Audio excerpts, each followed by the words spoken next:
নিজের মেয়েকে ধর্ষণের দায়ে বাবা গ্রেপ্তার। চট্টগ্রাম নগরীর কোতোয়ালী থানার বলুয়ার দিঘি এলাকায় এই ঘটনা ঘটে। নিজের বাড়িতে নিজের মেয়েকে ধর্ষণ করার অভিযোগে রোববার বাবাকে গ্রেপ্তার করেছে কোতোয়ালী থানা পুলিশ। শিশুটির মা যখন গার্মেন্টসে চাকরি করতে যায় সকালে, তখন বাবা রাতের নাইট ডিউটি শেষ করে বাড়িতে আসে এবং দীর্ঘদিন যাবৎ তার মেয়ের সাথে অনৈতিক সম্পর্ক করার জন্য চেষ্টা এবং জোর করতেছিল। শিশুটি তার মা বাড়িতে আসার পর যখন বোঝানোর চেষ্টা করে, তার মা কথাগুলো এড়িয়ে যায় এবং গুরুত্ব দেয় না। কিন্তু দীর্ঘদিন যাওয়ার পর যখন বারবার কান্নাকাটি করতে শুরু করে, তখন তার মা একটু সন্দেহ করে তখন তার মেয়েকে বলে যে আবার যদি বাবা কখনো এরকম করার চেষ্টা করে তখন গোপনে ভিডিও করে রাখবে। এরপর পরের দিন যখন বাবা আবার তাকে ধর্ষণ করে ফেলে এবং তার আগে মেয়েটি গোপনে ক্যামেরা করে ভিডিও চালু করে রাখে, ক্যামেরা অন করে রাখে এবং সেটা সব ধরা পড়ে ক্যামেরার মধ্যে।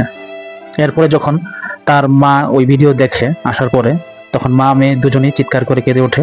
চিৎকার শুনে এলাকাবাসী সবাই এসে পড়ে এবং আসার পরে সবাই মিলে ধরে বাবাকে থানাতে দিয়ে আসে। রবিবারের এই ঘটনা জানাজানি হওয়ার পরে সোমবারে পুলিশ তার নামে চার্জশিট দাখিল করে।